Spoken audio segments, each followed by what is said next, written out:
All right, man. So, Brooklyn Nets fans, how you feeling, bro? How y'all feeling? Cause if I was y'all, man, I'd be feeling sad at the moment because the last few weeks, like, it just been going down the hill. Like, if you think anything could get any worse, like something would end up getting worse, like the next day or so. Like, it's getting ridiculous how bad it's getting for y'all. I honestly feel for y'all too because like y'all don't really deserve this, but at the same time, man, you could honestly blame ownership for this because like they kind of allowed this to happen to where like now y'all are the clown shows in the NBA at the moment. But let me just recap some of the things that happened in the past few years before all this. So back when I first like became the Brooklyn Nets, when I moved from New Jersey, y'all trade with the Celtics, which everybody knows that infamous trade where they trade for aging Celtics players for multiple first round picks. And that was a bad trade to begin with for the simple fact that like y'all traded for basically y'all trade for Asian Celtics players that are way past their primes. Like, and that was a bad trade to begin with. And all just to make a playoff appearance, like trying to win now, like that wasn't a smart move in my opinion. That wasn't smart at all. But they did that and started to bite them in the butt after 2 or 3 years because then they ended up being a poverty team after that. And the Celtics ended up becoming better when they're rebuilding too, because not only did they use their own draft picks, they're using y'all's draft picks too to get Jaylen Brown and Jason Tatum, like, which I reckon we'll talk about that later on, like when we get to that part. But y'all became a poverty team, and to y'all's credit, y'all was able to get some players that like were misfits or like were on the outs of other teams. I put him in y'all roster. Y'all had Kenny Atkinson, who's honestly a great coach. He's not like I want to say great coach, but he's definitely a good coach to where like he can help develop players and stuff like that. At least that's how I saw it when he was in the Brooklyn Nets. But y'all had that, which ended up culminating to like getting D'Angelo Russell on your team. And that led to, I want to say, the 2018 season where y'all made the playoffs, which was honestly one of the more fun teams to watch that year.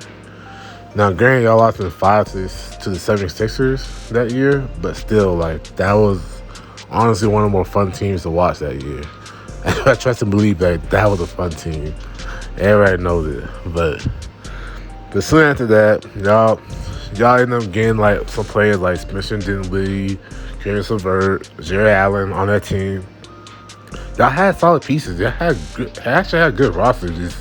Y'all just needed a superstar, which y'all ended up getting Kevin Durant and Kyrie Irving for that, which is honestly a great move because y'all got 2 superstars. Y'all have a great roster. Granted, you had to do a signing trade for Kevin Durant. Y'all had to trade D'Angelo Russell for that too, but still, like, y'all ended up getting. Still, like, y'all were basically set for a championship run, really, that year. Well, the next year, because Kevin Durant ended up tearing his Achilles in the finals, so there's that. But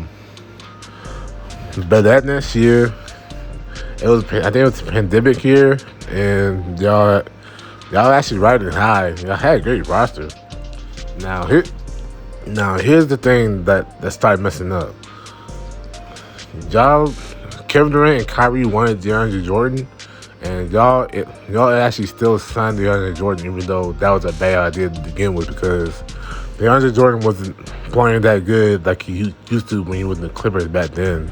So, and then y'all gave him a lot of money too, which didn't make sense at all. And plus, y'all had Jared Allen, who was playing better than him, and y'all still benched Jared Allen for DeAndre Jordan, which didn't make sense to me at all. But then in my opinion, this was the beginning to end for the Brooklyn Nets. It was the James Harden trade.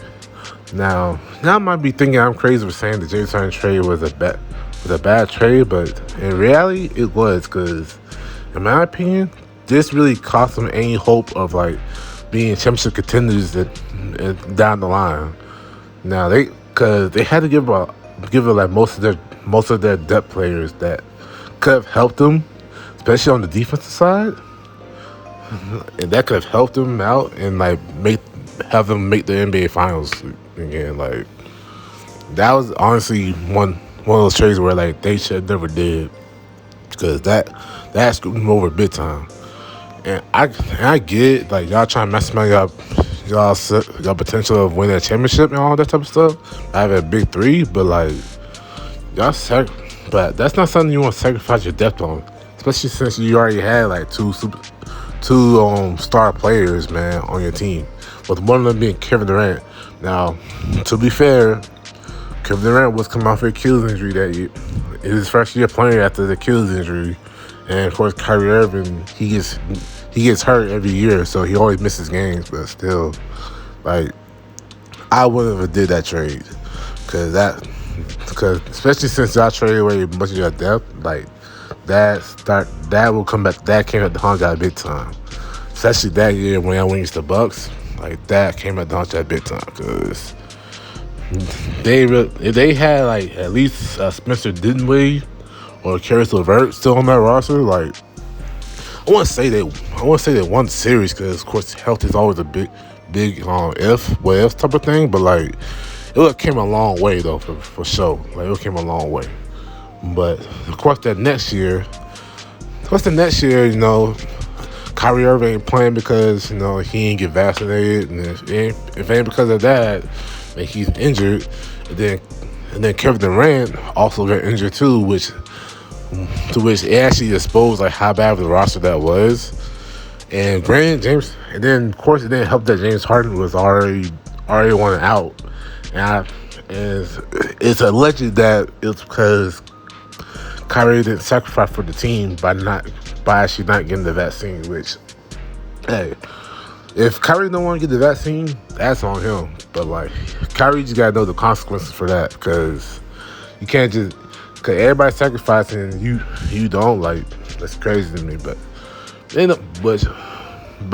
know, y'all end up trading James Harden for Ben Simmons, who himself didn't play at all because he had mental health issues.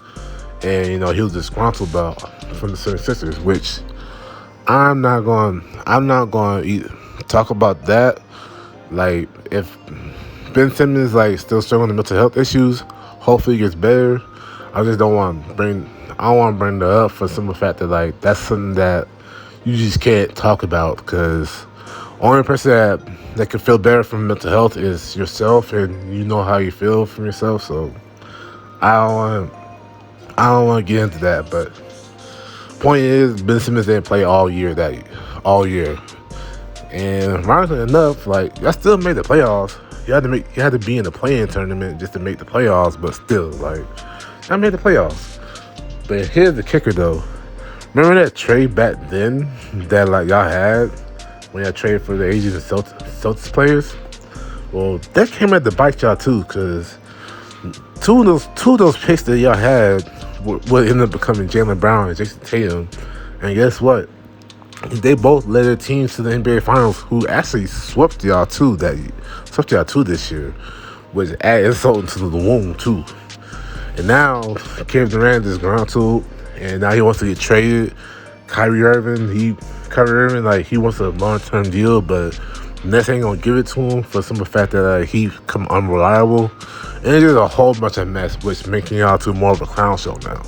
But my point is this: had the Nets not gave KD and Kyrie so much power, I wouldn't say not most of this wouldn't happen, but most of this would have been controlled, at least, because I like when players get power, but like when they abuse it and stuff like that, especially in the case of Kevin Durant, where he asked for all these players, he asked for this, and shoot, even asked for Steve Nash as the head coach, and shoot, Steve Nash is not the give a head coach, in my opinion, too.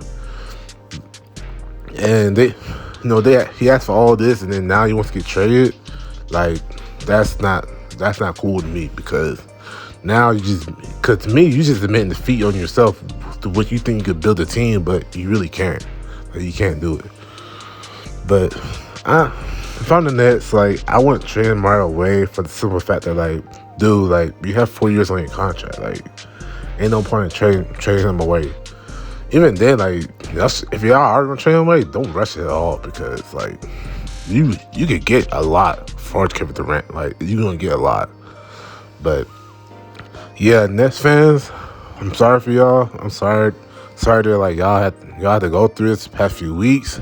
Shoot, the past few years at that. Like, shoot, I feel bad for y'all. But that's gonna do it. And like, comment, and subscribe to the channel for more videos like this. And have a good day, man. Let me squeeze. They tryna be cracked. They tryna be cracked. She wanted me cutty. That bitch is a baby. I'm a fucking house. I'm on 730. I've been a pet, I can't cut it. I smoked on